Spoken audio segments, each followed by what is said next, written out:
take care, and let's introduce doctors. Dr. Kanina, please.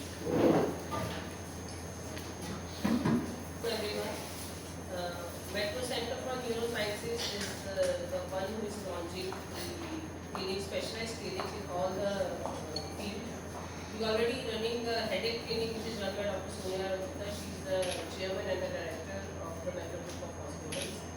Now we have the 3 neurologists with us in this neuroscience department. We have 2 neurosurgeons. We have 1 psychiatrist, 1 psychologist. So it is a full-fledged equipped department with all the facilities which can handle all sorts of neurological diseases. Headache clinic is already running on Wednesday of every month. We have with Dr. Pooja Kushwaha. She is the one who is handling the movement disorder clinic, which will be held on every Saturday. And Dr. Akash Mishra, Dr. Ankush Singh, these are neurosurgeons. They will be handling the brain tumor clinic, which will be done on every Friday in the afternoon time. So I will request Dr. Pooja to please give something specific about the movement disorder. And I'm a senior consultant here at Metro Group of Hospital. और जैसे ma'am बता चुकी हैं कि we are launching movement disorder clinic at Metro here. तो मुझे लगता है कि नीड क्या होती है किसी भी एक स्पेशल क्लिनिक को इंट्रोड्यूस करने के लिए. आई थिंक उससे स्टार्ट करते हैं कि क्या एक नीड रहती है. आई थिंक जो movement disorder clinic की नीड है, it's basically to address the unmet need of such special patients. तो जो movement disorder clinic की यूनिवर्सिटी होने वाली है वो स्पेशली ट्रेन टीम होने वाली है which will be specialized in dealing with such special patients. तो अगर मैं एग्जांपल के साथ बात करूं तो movement disorder में जो सबसे कॉमन डिसऑर्डर हम लोग डील करते हैं दैट इज पार्किंसंस डिसीज. तो जो पार्किंसंस डिसीज का एक मेजर पार्ट होता है that is the pharmacological treatment जो we as neurologist actually do. But उसका जो अदर हाफ है that is the rehabilitation part, right. और जो रिहैबिलिटेशन है that is basically dealt by a specially trained physiotherapy team. तो जो हमारा क्लिनिक होने वाला है उसमें we are going to have an attached trained physiotherapy team who will be dealing with such patient and they are going to deal with the unmet need of such patients. दूसरा I think apart from Parkinson's जो दूसरा चीज हम लोग deal करते हैं that is botox therapy. We put botulinum toxin injection in various patients of movement disorder. तो किसी भी botox therapy के लिए basically we need a trained team जिसको पता है कि how to store the drug, how to form the formulation and pre या post procedure care होती क्या है, right?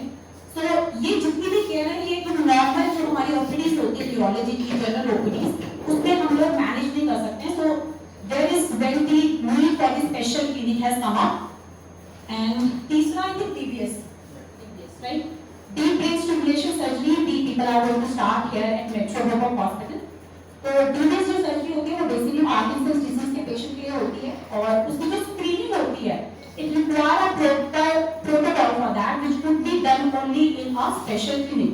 तो I think ये कुछ common examples हैं जिसके थ्रू मैं कोशिश करूँगी कि एक्सप्लेन करने के लिए कि that is the need for the special clinic here at Metro.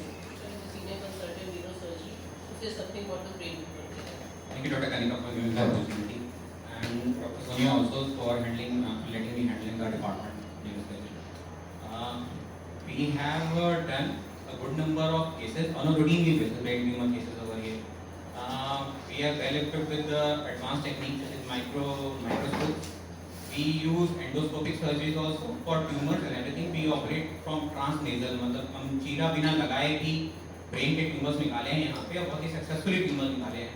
अभी पिछले ही एक हफ्ते में हमने बहुत ही एल्डरली जो कि उम्र के एक पड़ाव पर हैं 70 से 80 के बीच में हमने उन ट्यूमर्स की भी सर्जरी की है. तो अच्छा, basically why we are starting this clinic to spread the awareness among the people कि what is the brain tumor and actually it is not that lethal as it is considered to be in the society itself.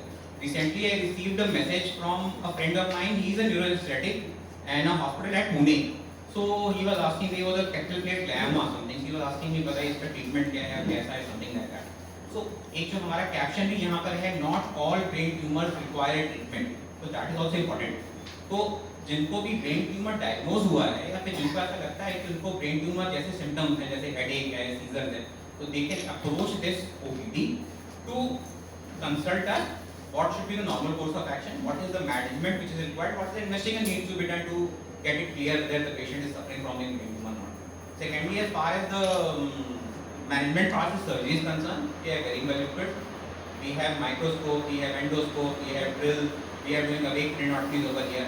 I am doing neuro monitoring as well, awake neuro monitoring, जिसमें हमने spine के जितने भी tumour थे उनको भी हमने operate किया है. इंट्रामेडलरी ट्यूमर जो ट्यूमर्स में वो भी हमने ऑपरेट किया. We have very good fantastic results. So this OPD is actually to let the people get an opportunity to come to us and get aware about the symptoms or the disease itself. Lot has been covered already.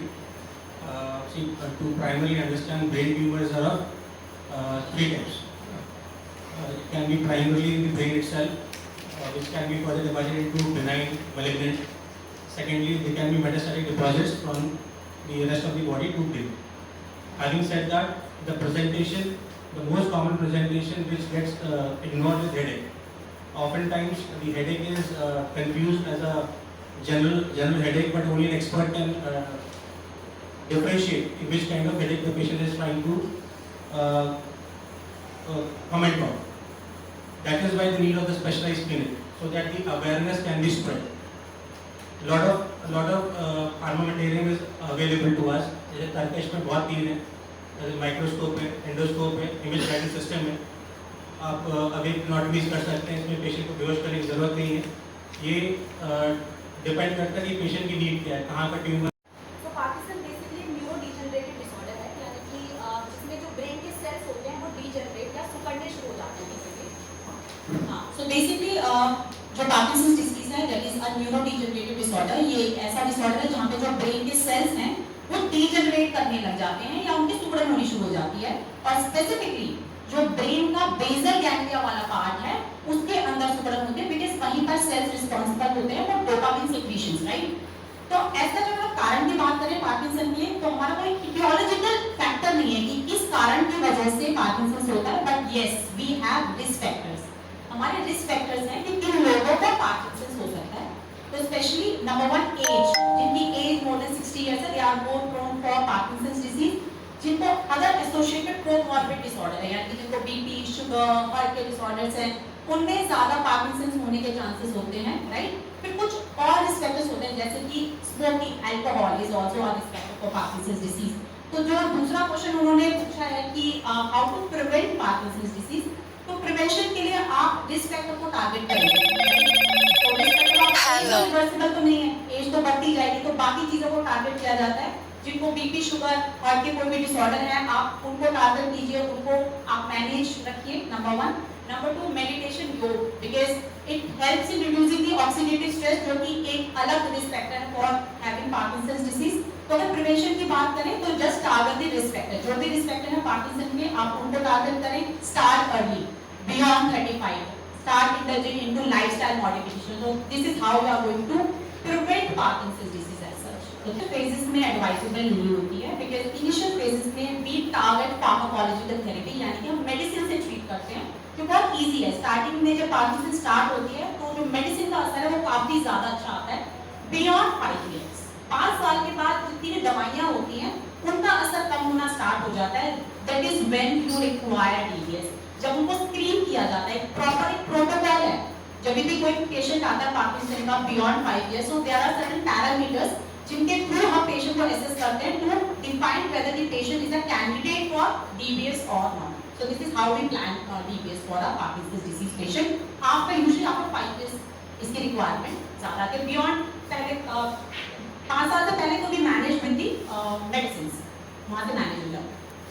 Right now we are organizing medical camp. We have organized camps at hospitals, metro hospital also, and this OPD is actually targeted toward the same. Okay. To raise the awareness among the public कि what is actually the brain tumor and also the movement disorder as well. And as the question was asked about DBS surgery, but Pooja already answered it. So this is actually to let the people know what is actually the DBS surgery is about, what is the broader brain tumor, how to manage those tumors, and how to not all tumors are actually lethal and very dangerous, as actually the general concept in the public is. को मैं define करूं तो जैसे हम लोग अभी बैठे हुए हैं, ठीक है, तो हमारी body is in a normal posture, right. जब हम मूव अराउंड करते हैं तो that is a normal movement of the body. तो आप एक स्पेक्ट्रम को समझिए, ये एक स्पेक्ट्रम है जिसके एक एंड पे हाइपोकाइनेटिक मूवमेंट डिसऑर्डर आते हैं, यानी कि जब बॉडी की जो मूवमेंट है वो स्लो हो जाती है, और दूसरा स्पेक्ट्रम है जहां बॉडी की मूवमेंट ज्यादा हो जाती है। तो बॉडी की मूवमेंट कहां ज्यादा होती है? अगर किसी को ट्रेमर्स होते हैं, हाथ हिलने की प्रॉब्लम होती है, राइट। नॉर्मल हमारे रूटीन उसमें we have a normal posture. तो अगर किसी को हाथ हिलने की ज्यादा प्रॉब्लम है, जिसको हम ट्रेमर्स बोलते हैं, तो they come under the category of hyperkinetic movement disorder. या आपने कुछ पेशेंट्स देखे होंगे जिनको ब्लेफरोस्पैज्म होता है, यानी कि आंखों का काफी बार ब्लिंक करना, या चेहरे पे एक तरफ पड़गन होती है जिसको हम हेमी फेशियल स्पैज्म बोलते हैं। तो नॉर्मल फेस पे you have normal movement, right. तो अगर ज्यादा पड़गन हो रही है तो you call it hemifacial spasm, आंखों में ज्यादा पड़गन हो रही है तो यू कॉल इट ब्लेफरोस्पैज्म, किसी को हाथों में ट्रेमर्स हो रहे हैं तो आप उनको हाइपरकाइनेटिक। दूसरा होता है हाइपो। हाइपो मतलब जब बॉडी बहुत ज्यादा स्लो हो गई, जो पार्किंसंस डिजीज में होता है, राइट। तो हाइपो और हाइपर करके आप याद रख सकते हो कि मोटर इम्पेयरमेंट दो तरीके की होती है grossly. That is very difficult to control. Probably late का जो होता है that is all combination. So basically जैसे डिमेंशिया एक अलग स्पेक्ट्रम है, TD, पार्किंसंस, मोस्टली ये मोटर पार्ट को ज्यादा इफेक्ट करता है, but yes Parkinson's patient do have impairment in the cognition, ठीक है, लेकिन वो डिमेंशिया से जितना ज्यादा नहीं होता है। पार्किंसंस में भी we have a disease by the name of PDD, Parkinson's disease dementia complex. ये वो पार्किंसंस के पेशेंट होते हैं जिनकी विद इन 1 ईयर, एक साल के अंदर जब वो डायग्नोज होते हैं उनको डिमेंशिया स्टार्ट हो जाता है। नॉर्मली पार्किंसंस के पेशेंट में बहुत जल्दी डिमेंशिया के फीचर्स नहीं आते हैं, बट यस पार्किंसंस में PDD इज एन एंटिटी जहां पे एक साल के अंदर patient would have symptoms of dementia. So thank you so much for this intelligent question. Motor fluctuation ये कॉम्बिनेशन ज्यादा होता है ना, हम लोग अवॉइड भी करते हैं कि प्रॉपर इंटरवेंशन लोग अवॉइड नहीं करते। एक्चुअली आप कॉन्ट्राइंडिकेशन, तो जब मैं स्क्रीनिंग की बात कर रही थी, मैं प्रोटोकॉल की बात कर रही थी, तो उसमें यही क्राइटेरिया होता है कि पेशेंट को डिमेंशिया वाले फीचर्स नहीं होने चाहिए पीटी में, तो उसमें DPS का रोल नहीं है। अगर आप DPS करते हो तो फायदा कुछ नहीं होने वाला पेशेंट को। सो this is how you screen a patient of Parkinson's for DPS actually.